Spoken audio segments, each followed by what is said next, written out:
Well, hello enemies book lovers. My name is Ash and welcome back to my channel. I am here for another impromptu romance raffle, which is where I read random romances from my KU wishlists.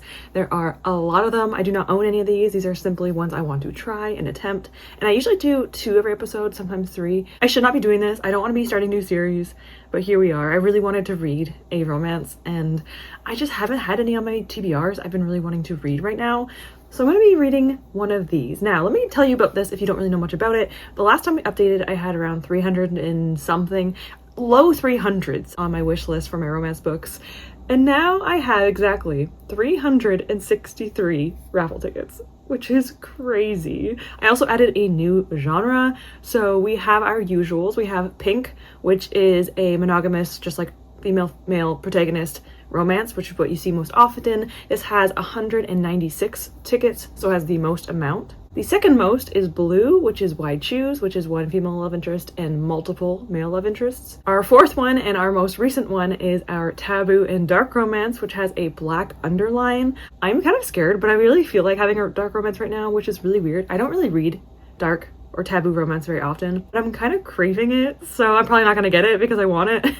But there's only 38 in here, so there's a low chance, but it's possible. And then our last one is Purple, which has 34, and that is LGBTQI plus characters, or like queer romances. So we're gonna do our first one. I have my computer here so I can look at what it's about, because I don't remember anything about any of these books because there are almost 400 of them, so I don't really remember every single detail. So let me just pull my first out of the 3 and see what it is. I kind of want to read dark romance, and I don't really have much preferences right now. I don't really want a fantasy romance, but there's a decent amount in here. So hey, we're gonna just roll with whatever I get, roll the punches, and we're gonna read whatever I get for the first one. So first raffle ticket is going to be, okay, I got it. This one. Let me put the mug down. This is Pink, which is a monogamous romance, and this is 651. I'm not mad about it. Okay, we'll just see what it is. Let's see what it is first. I'll show it to you, even though you might not care what the book is, but I'm gonna show it to you anyway. And this is by Kenley Davidson, and this is The Faceless Mage. Oh no, that sounds already like a fantasy romance. And you know what? It looks like it, but this has a knight on the cover. Okay, let me show you the cover. I'm gonna put it right here so you can see it. And I didn't really want romantasy, but like I said, sorry, I just saw that there were 6 books in the series. 6 books in the series. If I like this, oh my god, I'm gonna hate myself for this. Let's just get back to what we're talking about. All right, so there's a knight on the cover, which means it might be a like bodyguard romance, which is like one of my favorite tropes, so I'm not mad about it. This is book 1 of 6 in the Legends of Abraya series. This is only 318 pages, which isn't too bad, and this came out in November of 2020. Let me just say what the general thing it says about. If you love warring kingdoms, strong sassy heroines, a slow burn enemies to lovers romance, discover the Legends of Abraya, a complete epic romantic fantasy series for fans of Elisa Kova, Tara Grace, and Sylvia Mercedes. I haven't read any of those authors before, so I don't know if that means anything to me, but all right, let's just read what this is about. I mean, it says a lot of like words I like, but okay, let's just figure it out. He'll protect her with his last breath until she becomes his next target. Excuse me? Laisa's ambition used to be simple: guard the princess, hide her magic, wait for her family to return. But all that changes when her king demands that she uses her unique abilities to spy on the rival kingdom of Garamore. Alone, far from her home, and living a lie that grows more perilous by the day, Laisa's task is complicated by her most dangerous enemy yet, the masked assassin known only as the Raven. Sorry, a masked assassin. This is reminding, okay. Everyone in the 5 Thrones knows to fear him, but the Raven is not what Lysa's expected. As violent as he is lethal, he provokes her curiosity as much as her fear and hides secrets she's determined to learn. When her already precarious mission takes a deadly turn, Lysa must evade the Raven himself if she is to succeed. It's never been done before, but Lysa is nothing if not stubborn. If she doesn't become the first to escape his blade, her entire kingdom will pay the price in blood. So, the male love interest is an assassin, and he's masked, which yeah. I didn't really want a fantasy romance, but you know what? Everything in this gives me a vibe I really enjoy. So I'm not like mad about it. I'm hesitant, but I'm not mad about it. So it looks like the first 2 books potentially follow those 2 characters, and then the next 2 books follow a different couple, and then the last 2 books follow a different couple. So it's 2, 2, 2. So it's the first 2 books follow the Raven and Lysa. Book 3 and 4 follow a different couple, and then 5 and 6 follow the last couple. So I like that kind of concept. It's like an interconnected series, but also there's 2 books for each characters, which I like because I like my slow burns, actual slow burns. Like if it takes 1 book for them to fall in love, it's not that slow a burn. So having 2 books for them is a little bit better. I am so intrigued. I have never heard anything about this book ever. Like, I have heard not a single thing about this at all. This has 6,600 ratings on Goodreads with a 4.1 average star rating. So 6,000 ratings isn't a whole lot, which means like this isn't a very, very known book. And honestly, I've never heard anything about it. So I am very, very interested and curious. So I'm going to start The Faceless Mage today, like right now. And I am so excited for it. But first, before we do that, I want to spin my hobby wheel. So I want to do a random hobby before I start my next book after this one. So I'm going to have to, at some point before finishing this book, do one of these hobbies. Some of them are really easy, like super duper easy. And then some of them are a little bit more tricky. So let me just like spin it and see what it's going to be, because I want to know what my hobby is going to be. Maybe it'll be something I haven't done in a long time, or it's gonna be something I do all the time. We'll see. Oh, there's no volume. Oh. Okay. Read Webtoon. I feel like my friends might like this because I haven't read Webtoons in a long time. I mean, probably almost up to a year now. So read a Webtoon while I also read The Faceless Mage. So obviously not at the same time, but at some point before I finish this book, I need to read one of my Webtoons. I could do that. I haven't really read them in a long time. I don't dislike them, I just have a hard time picking them up sometimes. So I'm gonna go do that. I'll let you know which one it is when I get around to doing it. But yeah, let's start The Faceless Mage, read one of my Webtoon books, and I'll come back to you very soon.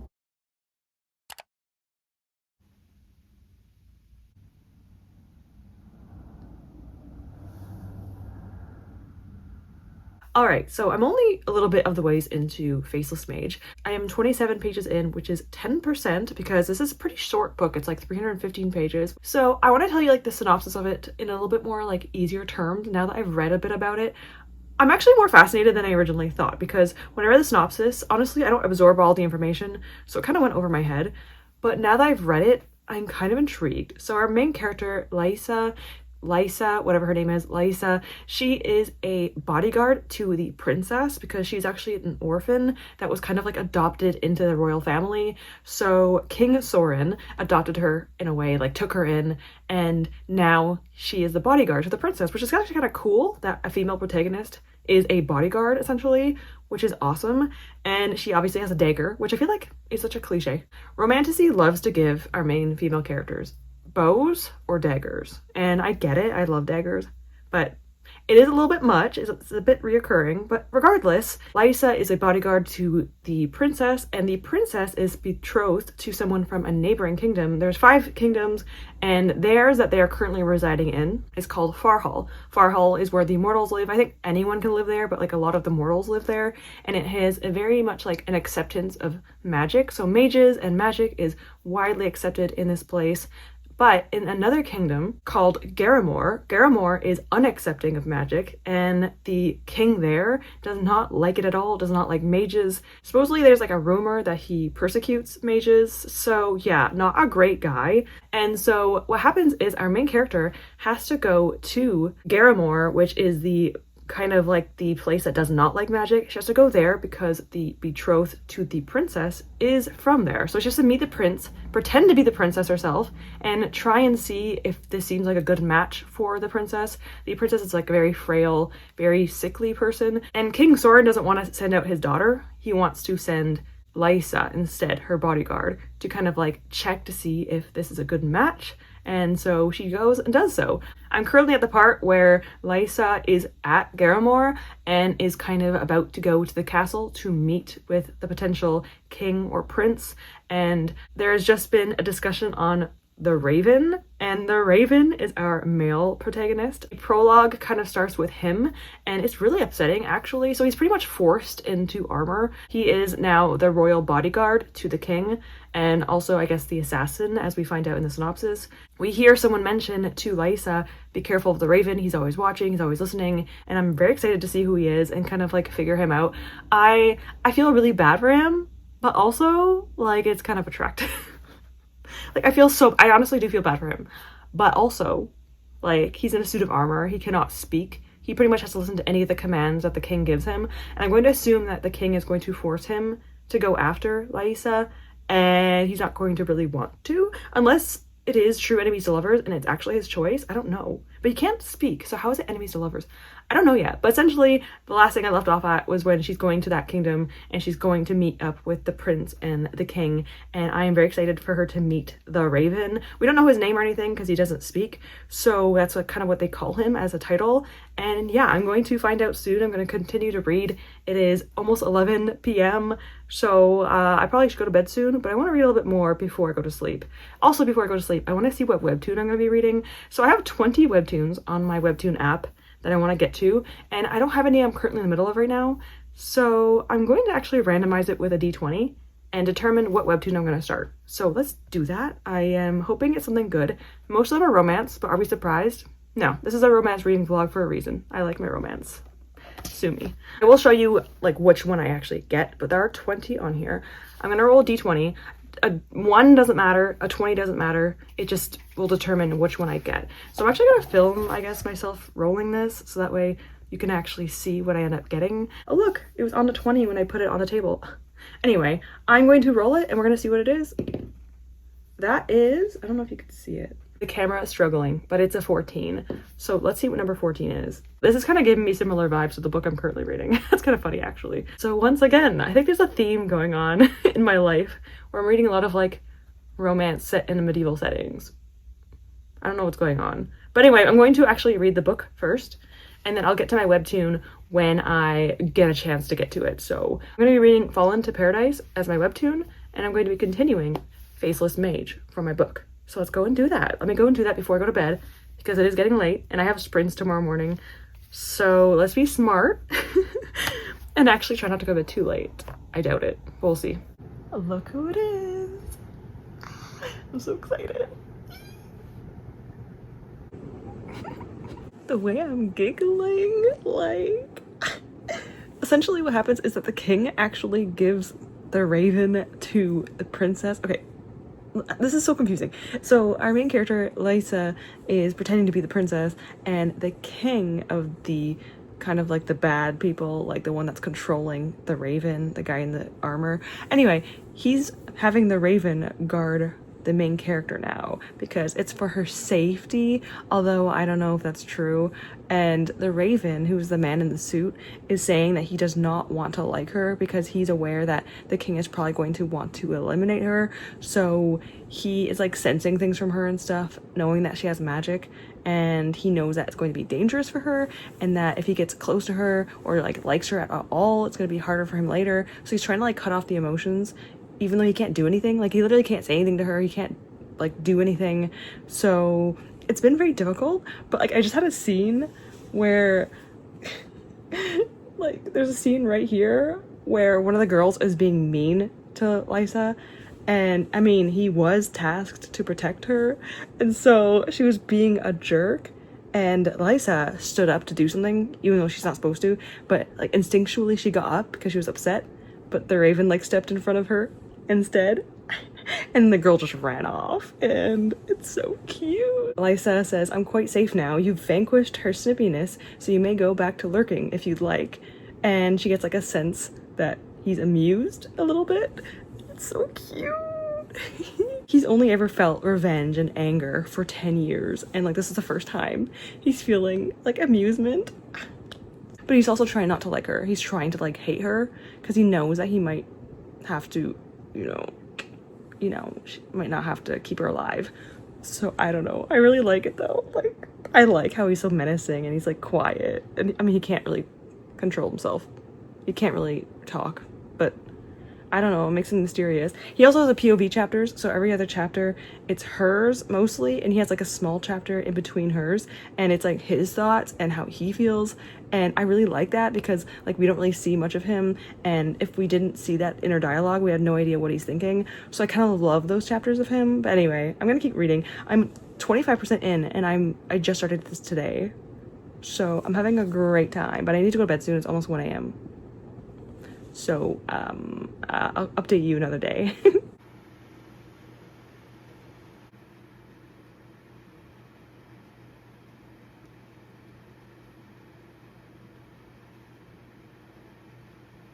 Hi, it is the 16th of April. It took me 5 days, but I have finished my book.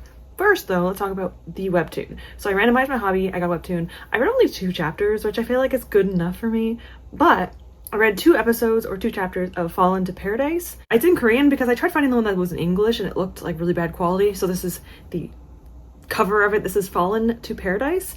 I read 2 episodes. It was cute. It's about this girl who is Duchess, I think, or like the daughter of a duke. She was supposed to marry someone. It didn't end up working out for some reason. I forgot why. I think it's because he had like something happen to him or something potentially happening to him, and she instead gets to marry someone else. He's not happy about it. She's not happy about it. She's usually used to being spoiled and whatever, and his manor has no like, what is it called, maids or servants, and she's aghast because of the fact that that's what she's used to. And so this is not like a happy marriage, and it's kind of cute. It's like arranged marriage, kind of like enemies to lovers. I wouldn't say enemies, but they definitely don't love each other. She is very spoiled and everything, and he's just irritable. And honestly, I kind of understand him. So it's cute so far. I read 2. I like the art style. I like it overall so far, but I only read 2 episodes. But I think I'm going to actually continue reading this series and like continuing more of it and finishing it eventually. So this is going to be the one I get if I ever get Webtoon again. I will continue with this series because I think it's fun. It's cute. So might as well just continue it. And then let's talk about the book I read for this video because that is why we're mostly here. I finished Faceless Mage by Kenley Davidson today, as of like literally like 10 minutes ago. And what are my thoughts overall? I gave this book a 3 stars. So not the highest rating, but there is positives and negatives about this book. It does have some forced proximity because of the fact that he has to be around her all times to keep an eye on her because the king doesn't trust her, which is fair, but also he just wants to see what's up with her. Like, if this will actually work out. Obviously, I feel like the king has ulterior motives and a lot of things go on with that. The prince that's also arranged to marry her has some fishy things going on with him. Lysa and the Raven, obviously there is, I want to say there's romance, but technically there's not really a romance, and I kind of love that. So this is following 3 duologies, this series. There are 6 books total, but every 2 books is a different couple. And so this book and the second book are going to be this couple. But the thing is, this book has like no romance in it. And that's not a bad thing. It has a lot of like insinuation of romance where it's clear that they both like each other, but it's very hinted and not shown. And I personally adore that myself. The slower the burn, the better. I was gonna do a spice rating. I even have like chili pepper rating system, but this spice rating for this book is a 0. There is not a single thing in this book. There's no kissing, there's nothing like that. Considering the fact that he's wearing like armor, it makes sense. Like, praise the heavens, honestly. I love it. I love it. Slower the burn, the better. Because there's 2 books though, I'm going to assume there will be romance in the second book, but this one is kind of like a prologue to their romance, and it ends really well. I like the ending, but the reason why I didn't love it is because there's a lot of info dumping. This is in third person perspective, but we see like Lysa is always constantly thinking in her head, and there's always like discussion on what's happening in the castle. We're following mostly being in the opposing kingdom and in the castle and trying to figure out their motives. That's like the entire book. It felt like a lot longer than 340 pages. I wasn't loving my time. I was kind of bored a lot of the scenes because it was just her talking or thinking to herself, and I was so bored. But at the same time, I really liked all the scenes with Lysa and Raven. Like, I loved the Raven and her together. Like, the way he was so protective of her. He had to like kind of watch over her a lot of the book, so he was like forced to be around her at all times. Mostly though, she didn't notice him because he is completely dead silent even though he's in armor, and so she doesn't even hear him. But if anyone like goes too close to her or like threatens her or like puts their hand on her, he just like steps in front of them and they're terrified of him because everyone's scared of him except for her. And it's so good. I love it so much. I love so many of these ideas. I love so many of the concepts. I love the beginning. I love the ending, but the middle, like the most of the book, was just okay. I give it a 3 stars overall. I feel like it could be a little bit more than a 3 stars. It could be like very high 3 stars, like a 3.25. But for me, I think it's just a 3 because the majority of the book, I was a bit bored, but I liked the beginning. I liked the ending. I usually do a bingo board for all different tropes. So I try to do like a bingo every single time I play this. I've only gotten a bingo once out of like the 3 or 4 videos I've done for Romance Raffle. And for this one, I only got 2. This book doesn't have a lot going on. There's not a lot of romance, and also, yeah. But that being said, there was a few that almost happened. Very, very close, but not quite. So because this didn't have a lot of romance in it, it kind of makes sense. Also, there's not a lot of tropes in this, which is also kind of nice. But the only thing that had in this was forced proximity, which he's always around her, always bodyguarding, so that makes sense. Or being a bodyguard. Is bodyguarding even a word? Probably not. And then touch them and die. It kind of is in the book, but he doesn't say it because he can't speak. So he can't speak out loud. So instead, like when she's almost touched, he like puts his sword to people or like grabs onto them to stop them. I'm gonna count that. It's like not dialogue, but he shows through it like don't touch her kind of thing. And I'm gonna count that. So only 2 on the bingo board, which is kind of wild. But you know what? I'm hoping that maybe it'll continue. I mean, nothing happens, like I mentioned, if there's a bingo. I just think it's fun. All right, it's been a few hours since the last clip, and the reason for that being, I took a book out of here, and then I was wondering why, like, it was a series, but it's been years since the last book came out, and then I looked up the author, and then I realized I know who this author is, and she's a little bit problematic. I would say more, like, drama around her, and I just didn't really want to pick up one of her books. It's Britt Andrews. I think that's her name. I've seen a lot of videos about her doing Kickstarters and like scamming her readers. So I'm not really in the mood to read an author like that. So I'm going to pick a new one. So let's actually finally pick a book now, a few hours later, and maybe I'll get something different. It was a monogamous romance. So that was fine. I would have been fine with it. It was another romantasy though. So I'm going to just say like, I want a romantasy. That way no, I'm not going to manifest it. I'm going to do reverse psychology. I want a romantasy. Okay, let's see what I end up getting for my second book for this video. I went to get a new one, but this one I was holding instantly. So I'm just gonna go with this one, whatever this is. Let me see what color it is. What color is it? It's another pink one. I want something different. You know what? I let myself usually put one back. I'm just gonna stick with it. I'm gonna let fate decide, and fate decided this one. So this is number 634. We're gonna choose this one. The actual book is, okay, well, it doesn't want to focus, but the book is by A.E. Valdez, and this is All I've Wanted, All I've Needed.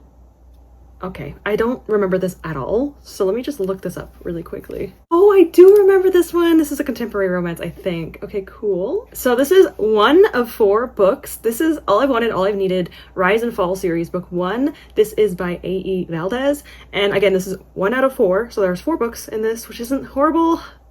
But I will say I'm happy because this has 333 pages. First of all, 3 is like one of my favorite numbers. It's like a spiritual number for me. So 333 is pretty cool for the book number, and this came out July of 2021, and there are 4 books total. I do love the covers. They're really, really pretty. This is actually written by a Black author and also about, I think, Black love, so that's really awesome. So I'm really excited to actually get to this one. I really hope I like it. Fingers crossed. Let me talk about what this book is about. It looks like a contemporary romance, which is exactly what I wanted. See, I manifested having a romantasy and it didn't happen. Reverse psychology did work this time around. I'm so bad at reading off of paper. I feel I'm so bad at reading off of things. Okay.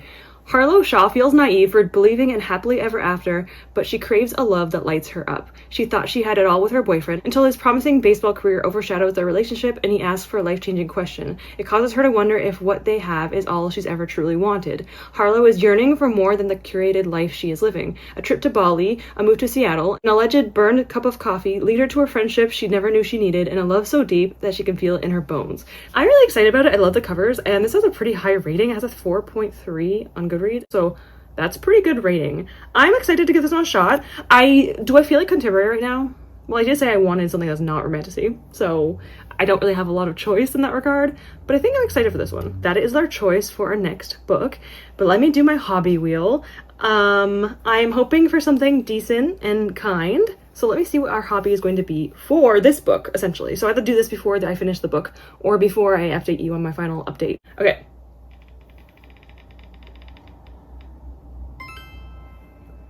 Okay, I can't cross stitch. I forgot to remove this. I don't have floss right now, which is like the yarn that you use. I don't have any floss, and we had not a lot of money, and I didn't want to get anything for myself because I felt bad. But now I actually can potentially get some floss. It only costs a few dollars, so it should be fine, but I don't have any. So hopefully I can go to Michael's and get my floss and actually continue cross stitching because I do miss doing it. So let me read this book and I'll update you soon.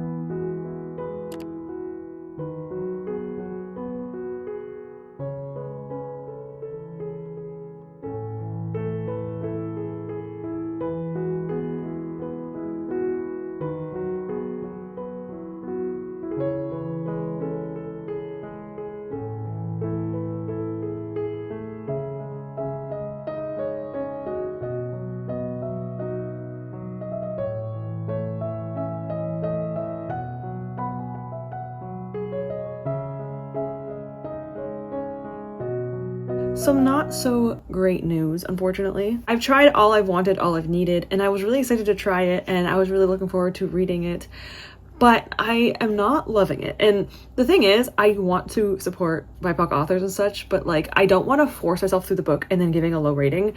So I gave this a shot. I gave it around 10%. I read 45 pages. And I'm having a rough time. For one, there's a few mistakes. It needs a bit more editing. There was like a word completely missing, and then there was like a really weird chapter break that wasn't really making sense. Like there was like an end symbol instead of anything else, and it really didn't make any sense. So there's like there's not even a grammatical error, there's actually like missing words and there's things wrong with it. So that kind of made it hard for me to read. Also, there's no descriptions on characters, and I'm a very like visual person. So if there's no descriptions on any of the characters, it's really hard for me to visualize it. So I have a really hard time reading books like that.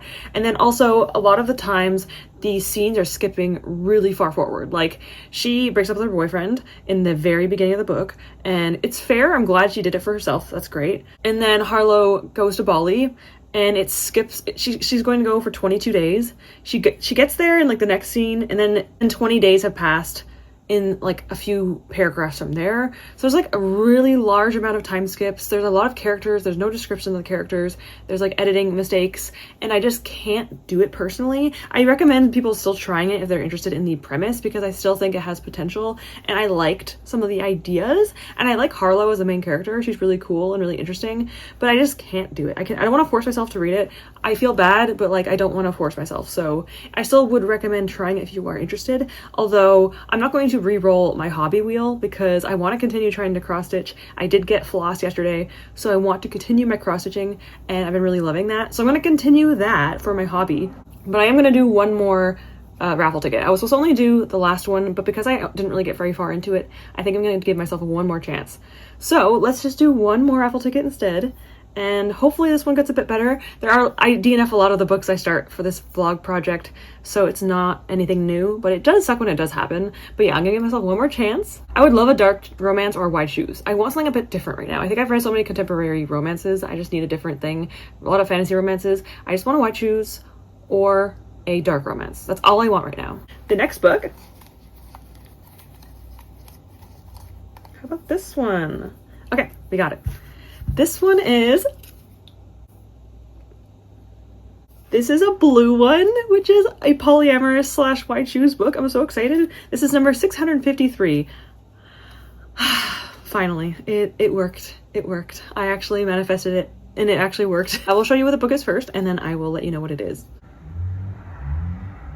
This is by Jasmine Mass, and this is Blood of Hercules. Are you kidding me? Most of these books are like really small, not well-known authors. Blood of Hercules is a book that came out like last year. Oh my god, okay. I don't know if there's any more after this, but there are 2 books currently out. This is Blood of Hercules by Jasmine Mass. This is really exciting because this is a more like well-known series, or like a well-known romance book. And not only that, but it's a White Shoes, which is actually pretty surprising. I feel like White Shoes is becoming a little bit more mainstream, but it was kind of like a smaller kind of genre a few years ago when I first started reading it. So it's nice to see that this is a kind of like more of a popular White Shoe series. I am so excited. I've heard like mixed things about it, but I'm still looking forward to giving it a try and seeing if I enjoy it myself. This is book 1 of 2. I don't know if there's gonna be more than 2 books, but the second book is out. This came out in October of 2024, and the second book came out in 2025. This has 481 pages, which is a lot bigger than the other 2 books, but that's fine. Let me tell you what this is about. I'm gonna tell you the like simple kind of explanation first, which is usually what I look at. I don't really look at the synopsis of books. I look at like the simple synopsis, which some people don't like, but I love that. I don't like going into my books knowing much. So for me, this is actually the preferable kind of method to know what the books are about vaguely, and that's all I really like to do when I go into books. But let me just tell you the vague one, and then I'll go into the actual synopsis. It says, I'm surrounded by villains, and they're smothering me with their hate, obsession, and dark possessiveness. Too bad for them, they have no clue who they're messing with. A dark romantasy? Okay, it's a romantasy, but it's a White Shoes dark romantasy. And I did say I want a dark romance or White Shoes, so it kind of does put 2 things together. I'll let it slide this time. A dark romantasy for readers who love Who Did This to You, extreme enemies to lovers, strong heroine, morally great alpha heroes, Zodiac Academy, Quicksilver, and When the Moon Hatched. Okay, I have read Zodiac Academy. I have not read Quicksilver or When the Moon Hatched, but still, it's fine. Having extreme enemies to lovers makes me a bit nervous. I don't mind bully romances, but still, depending on how it's done. So we'll see. I want to see if it's actual genuine enemies to lovers. We'll find out. Let me actually read you the actual synopsis. I know this is like a Greek mythology kind of thing, and let me just read the synopsis about what this book is about. It's a reimagined of Hercules. Interesting. Okay. I'm just a girl. Sorry, that just reminds me of the meme. That just reminds me of the people that go like, I'm just a girl. And it's fine if you do that, but I find it to be a little cringy. Okay, let me just it's fine. Let me just go back into it and pretend that didn't happen. I'm just a girl, and it turns out I'm Hercules. I'm struggling to survive in a Titan-infested world where Spartans, immortals from 12 royal families who have godlike powers and obscene wealth, rule over all. A shy, stammering foster child with nothing, I keep my head down, cover my scars, and focus on excelling in school. At least I try to. Then it happens. My blood test reveals I'm part of a powerful elite. I'm one of them, a Spartan. I just think of Master Chief, like Halo, when I think of Spartans. Forced to attend the Spartan War Academy. It's a academy setting, okay? Forced to attend a Spartan War Academy, I undergo the most harrowing test of all time to see if I have what it takes to be an immortal. There's just a few problems. Achilles and Patro are my scary mentors. Charon, the ferryman of death, and Augustus, the son of war, are my terrifying professors. Oh god, it's a professor romance. I have mixed feelings about that, but okay. Also, I'm pretty sure that either someone's stalking me everywhere I go or my sanity is slipping. I have a bad feeling both are true. Okay. Interesting. So, that's... Okay, so Achilles, Patroclus, I'm assuming, that's what Petro is, Patroclus, Chiron, or Charon, which is the ferryman, and Augustus is the only one I don't know. I don't know who Augustus is. I'm not familiar. I'm assuming if it's a son of war, it's the son of Ares, probably. So, okay, cool. I am very intrigued. I love mythology. Having like a retelling, I guess, in a way, with a female Hercules instead is really cool. I'm pretty obviously like well known of Greek mythology. I feel like it's one of the most popular pantheons and mythologies, or mythos in general. So I'm looking forward to giving this a try. Hopefully this one goes a little bit better than the last one. Fingers crossed. If I like this book, I might try the sequel as well. But yeah, I've heard mixed feelings about this one. I don't know why. I don't remember what it was that people didn't like, but I'm gonna give this one a shot. I'm going to continue my cross-stitching. I'll let you know what the cross-stitching is, or like more about it later, and like my progress so far. But we're gonna move on to Blood of Hercules, and I will let you know how I feel about it very shortly. I'm hoping for the best, but we'll find out.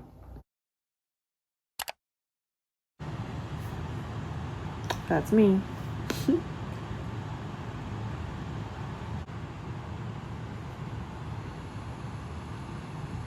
Alright, it is officially almost 1 in the morning. I am getting very tired, but I've been reading Blood of Hercules for an hour and 45 minutes, so about 2 hours almost. What kind of book is this? I was expecting a rather kind of serious romantasy. It has its moments, but my goodness. Okay, so this is like post-apocalyptic urban fantasy. It feels so weird because it's more like modern day age with Olympians and gods and such, and there's like titans, and they have to fight the titans every 3 years in a coliseum. It's such a random thing going on. I don't even understand. It's a very strange and different kind of concept of Greek mythology and retellings and that kind of thing. I would say it's very loosely based off of retellings, like barely anything. It's only like kind of like the characters. It kind of reminds me of a book I read. Oh, what is it called? It has like the chair on the cover, and it has like Hades Persephone romance kind of thing, and I forgot what it's called right now, but that book was similar, where they used the same names, but it was like nothing else was similar. This is kind of like that, pretty much. It just has like the names, and that's all that really matters in this book. Regardless, our main character's name is Alexis, and she's been through a lot. She's been through so much. She starts at the first chapter at 10 years old, and she's going through it with her foster parents. They are disgusting and horrible to her. They have heavily harmed her, and it's really upsetting, obviously. And she has a brother named Charlie, who is also fostered when she's 11 years old. He comes in when she's 10 years old when he shows up, and he's 9. And eventually stuff happens. They have to kind of survive on their own. They are not able to eat. Like, they have nothing to eat, nothing, whatever. They go to school, and they're like homeless, so people make fun of them. They are bullied, and it's really sad. And then we see the main character, Alexis, and the reason why this book is weird to me is because like the whole environment, the whole theme, it's like really serious themes in this book. Tell me why Alexis has the most dry, deadpan humor I've ever read in a book. I've never had a female character have dry humor before, and I that's my kind of humor. Like, I always have dry humor. That's like my thing. I always have done it since I was a kid. I've dealt with a lot too, so I kind of use that as a way to cope, I guess. So I think that's what Alexis is doing. She is constantly using dry humor and like being very deadpan when she delivers her humor, and honestly, I don't know how I feel about it. Like, a part of me thinks it's funny, but sometimes I feel like it ruins the scenes. Like, it makes the scenes less serious because she's always thinking of like random little things. Like, she does not care about her life at all, but she still says things in her head. Like, for example, there's like a Coliseum fight that she was not prepared for, and her clothes gets all ripped apart, and she's like half unclothed in front of hundreds of people, and she's like hardly standing. Literally, she is so injured, gravely injured, and her first thought is, I can't believe I'm in the middle of like hundreds of people and they can see me half naked right now. Like, the scenes are so serious, and yet she's not. And a part of me likes it because, like, same. If I was in that situation, same. But also, it makes the scenes less serious. So I kind of hate it, but I kind of like it. It's really confusing. I don't really know how to feel about it. We've been introduced to two of the men. We have Petro, or Patroclus, and Achilles. Achilles is the one with the muzzle. He's muzzled because his power derives from his words, so when he can speak, he can like do anything he wants, and it's very dangerous, and so they have to muzzle him so that way he is not capable of doing horrendous things. And Petro is the one with the key to the muzzle, which I find kind of interesting, and he is kind of the ones always around them. They are called like the Crimson Duo or something.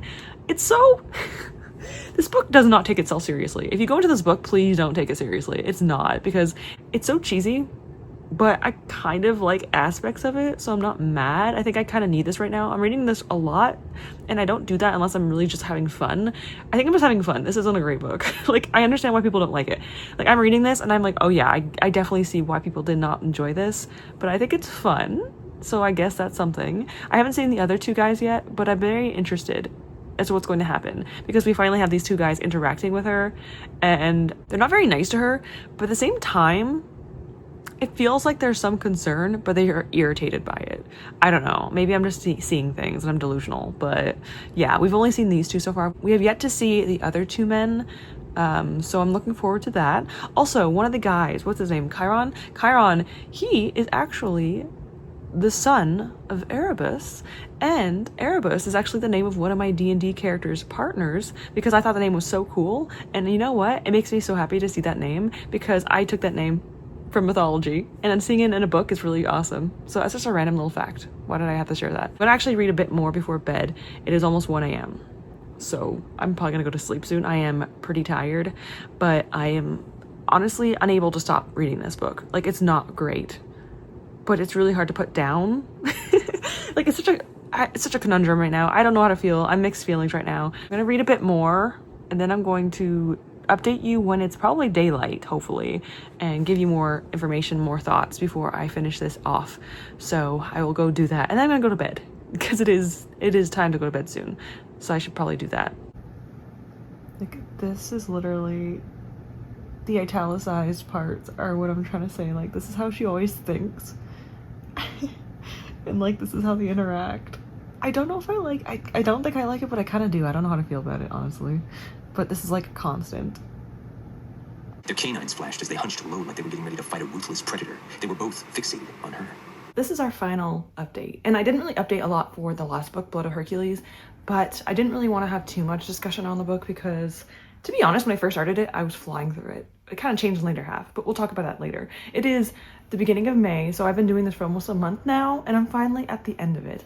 Before we talk about the book, I'm going to talk about what I spun for my hobby wheel, and that was to cross stitch. As you saw, I did go to Michael's and I was able to get some floss, which means I was able to do a cross stitch again, which I haven't done it in so long. I haven't been cross stitching at all for the past like half a year or more because I haven't had the money to get more material, but now that we can, I got some more. So I'm really excited to be able to go back into cross stitching. I did do a little bit. I'll tell you what this is. I think this is this Baroth or Barioth from Monster Hunter. I'm doing like a Monster Hunter cross-stitch thing. There's like over 50 different monsters and I'm just having a good time with it. But I will post a picture right here as to what the emblem looks like, the symbol of the monster, and I'll maybe even show you the actual monster. I'm gonna hate myself to edit this later, but here we are. I actually have fought this monster in Monster Hunter Rise, I believe. It is such a hassle with a greatsword because it bounces off constantly. I'm sure most of you don't know what I'm talking about, but I love Monster Hunter. The franchise is so good. And I only did the little triangles. I'm not even done yet. I'm almost done the little like upper triangles before actually doing the monster itself. So I haven't done much progress, but you know what? For me, I don't really cross stitch often. This is actually a pretty good amount of progress. I think I did this in like a few days, like 4 days, which again, isn't a lot for most people. But again, for someone like me who hasn't done it in a long time, that's a pretty good amount of progress. So I did succeed in my hobby wheel and I did do some cross stitching. So I'm very happy to see that. But let's just move on to my book, which is Blood of Hercules. Let's talk about it. I started this book. I actually thought it was a lot of fun. I was kind of having a good time with it, even though Alexis, the main character, is very annoying and the way that she talks is a little bit irritating and almost a little bit immature, to say the least. No offense to some people out there, but she is, in my opinion, still like a child because she's 19. So to me, anyone under the age of like 22 is still like a baby because I'm 32 now. So I feel like now that I'm older, I feel like when I see someone that's under the age of 20, I'm like, oh my God, you poor little thing. So Alexis is 19, so technically, or like 18 or 19, and that kind of makes it a little bit easier to understand why she's so immature at times. That being said though, she is a little bit too much. Like her self-dialogue or like inner dialogue is atrocious at times. People say that she has like TikTok dialogue. Kind of true. It is a little bit true. But I think that some of her aspects are kind of funny. I kind of like how she did things. She has like a deadpan humor like I do. And I kind of like to see it because that's very rare. I feel like I don't really see that in main characters. I feel like a lot of female characters are very like strong and ambitious and they just act similar in a lot of ways, and I think that Alexis has a very different kind of personality around her. Again though, sometimes it is a little bit annoying. For example, she talks about things in her head. It removes me from the scene. So like there's a very serious scene and she randomly makes like a joke in her head, and I understand again like dark humor, deadpan humor, that kind of thing, I get it. But there is a time and a place, and a lot of the time it wasn't the right time. Like she really had to just relax with it because it was a bit too much, for me at least. I understand why people liked this. I did like the first half of the book, but I also just didn't like a lot of the other aspects of it. A few of the other pros is that there is sign language in this book, which is really cool. You don't really see it other than like the very beginning, but there is sign language. Our main character's brother is mute and he signs to her and she signs back, which is really cool. And then one of the love interests also signs, which is Achilles, because Achilles does not speak. He has like a muzzle on his face and he cannot speak words at all, but he does sign. That's like a whole different topic though, because Achilles is like hardly in this book. He is in the background. He doesn't talk to Alexis, even though Alexis could technically speak to him because she knows sign and he knows sign. The entire book, he is not hardly in it at all. And when he's in it, he's just quiet in the background. And I'm like, I wish Achilles had more kind of screen time. But in a way, it's kind of better that he didn't talk or do much because it made him a little bit more likable compared to the other men. I think the biggest reason why I didn't like this is because the men. Like, they are not likable at all. They are just too much. They are kind of like forceful with her. They are very much, oh my God, I hate it so much. Touch her and, you know, but then they do things to her that are like against her will. Like there's a part near the end where the guys are like rubbing against her and she literally tells them to stop, no, pushing them away, and they're not listening. It's really weird. Like I feel like it's so annoying because they are literally eliminating people for doing things with her, like just touching or like looking at her, or like literally like one of the guys is such a sweet, there's such a sweet character. He was so sweet to her. And they just offed him because they didn't like how he was with her. Like he had a crush on her and they got mad. So like what? But then they'll do something way worse and it's just so frustrating to me. They were also just so immature for their ages. Like 2 of them are professors. Augustus, for example, I really liked him. His art is amazing. He has like a raccoon, so cute, but he's like over 10 years older than her and he acts like a literal toddler. He like has temper tantrums. I can't handle it. I can't handle men who are immature, despite the fact that they are like double the teenager's age. If you cannot be more mature than a teenager, something's wrong with you. Like very wrong with you. So I just couldn't handle the guys. They were just so annoying, so insufferable, such hypocrites. I didn't like them.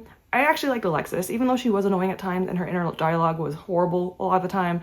I did like her a lot. She had a lot of ambition and she was very strong and I liked her in that aspect, but still a lot of bad things more than good. But you know what? I will tell you the good because you know, I didn't hate it. I also forgot to mention this is a 3 stars. I forgot to mention that's a 3-star book. I think in the beginning I thought a bit higher, and then it kind of just dipped down at the later half of the book because the guys were so annoying. I just couldn't do it. This is actually a slow burn, which is really cool too. Oh wait, my water's boiling. I need to go and grab that. I was just hard boiling some eggs to make deviled eggs. Anyway, this is a slow burn, which is really, really interesting. There's like a few kissing scenes, but there's no actual spice until the end. And there's only one scene, and it's not too, like, it's still descriptive and stuff, but the amount of spice and like the amount of kind of things going on in this book, especially for Why Choose. It is about 1 chili pepper out of 5 rating because there is a scene in this book, but it's only one scene. This is like almost 500-page book. So honestly, I'm actually pretty surprised by that. I expected a lot more, and I'm actually really liking the idea of the fact that a lot of these books being slow burns, because I'm so tired of books being just so quick to, you know, like insta lust, that it's nice to see this in a book, despite the fact I didn't love this book, by the way, but like it still was nice to see. I also kind of mentioned what the synopsis of this book is very vaguely. So our main character, she thinks she's mortal. She gets sent to like a crucible because she's a Spartan, and I think when you're at the age of like 18 you have to go into it no matter what, and you have to compete to see if you can become like, you can stay there and become a Spartan. It doesn't really make a lot of sense in my brain. There's like different names and different things people are called. I don't remember them all, but essentially she gets sent there and she has to like succeed and survive. And if she survives, she gets to move on. And essentially it's like graduating, but very, very violent. And you get to go up in the ladder and then stay alongside those other Spartans and the other, I forgot the name of those, what are they called? They are the more powerful versions of the Spartans. She is sent into this like trial kind of thing, and it is kind of like an academic trial setting. I don't think it's like the best though. It's kind of dumb at times, but whatever. It's still kind of fun and interesting. It wasn't a great time. It wasn't the best time. Again, 3 stars. I think mostly because I liked the beginning. I found it to be interesting. But again, there were so many things that I kind of had a problem with. I think this book is very much hit or miss. A lot of people don't like it. I've seen a lot of bad like rant reviews, and I get it. Although I think that people are very harsh on Alexis. I think that, yeah, she is annoying with her dialogue and her inner monologue, but I genuinely kind of like her at the same time. She kind of reminds me of me a little bit, but I feel like if I read this book when I was a teenager, I would have found it funny. Because like I have a lot of dark thoughts when I was younger, even like sometimes as an adult, and sometimes I just coped with it that way. But yeah, she was a little bit too much. I'll be honest with you. She was way too much. I think that she was just like, she needed to calm down with all of her weird discussions and stuff. But I still liked her more than the men. She deserves better. They're kind of just like, whatever. Anyway, let's move on to the bingo board and see what I got. This book ticked off so many tropes, and I'm not that shocked considering this is very much like a book. I hate to say it, I do not like book talk. I'm sorry. I'm not saying I hate everything about it, but I really don't like that space personally. And this definitely feels like a book meant for people from book talk. Like it has a lot of the tropes, has that dialogue kind of discussion. It has that like inner monologue that reminds me of some of the like the slang that are used there. Again, I don't hate anyone that's from there. I just don't like book talk as a whole. I think it's done really good things for the industry, but I also think it's done really bad things for the industry. Anyway, that's a whole different tangent. I'm sorry, I shouldn't be talking about that. I feel like that's drama and I don't want to deal with drama on my channel right now. Let's just get into the tropes. Again, there's a lot of them, so let's just go really quickly. I'm gonna show you the bingo board. This is the ones I got just from this one. Let's just go rapid fire. Specific scent, yeah, the main character talks about the guys. They all smell like embers and all that kind of stuff, and frost, depending on the character, so yes. They have specific scents. Touch them and die. Oh yeah, it happened like multiple times. Like if you touch her, you're not gonna survive. And it happened. So yep, it literally happened, and figuratively, they talked about it all the time. Dark and taboo. I marked this as dark / taboo because it has a bully romance, and I wouldn't really consider it very dark, obviously, but I feel like a dark romance or like a bully romance is kind of like a taboo or like a dark kind of thing. I'm just gonna count this. Nicknames, 2 of the men do call her a nickname. There's also a part in the book that would drive me up the wall. Oh my god. There was a part where she didn't know who they were because it was like a masquerade, and they literally used her specific nickname and she still didn't know who they were. It was supposed to be like a secret, like who are these men? But they literally called her by her nickname. And also one of them has a very distinct hairstyle. Like it literally has black and white on both sides. And she still didn't know who they were. Anyway, that was a whole different tangent, but that annoyed the heck out of me. Because I don't know how she didn't know it was them. They literally called her by her specific nickname. Anyway, moving on. Forced proximity. She has to live with Achilles and Patroclus, and also Augustus and Chiron. She has to like go into the classes with them. So yeah, they're always around each other constantly, which is good and bad depending on how you liked this book. I didn't like it actually. I don't like how they're always around her because they were annoying. I didn't like them.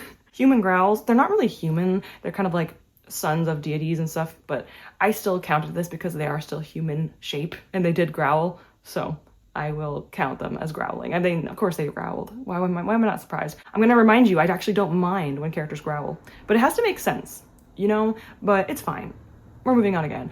Female main character with scars or tattoos, or male main character with scars and tattoos.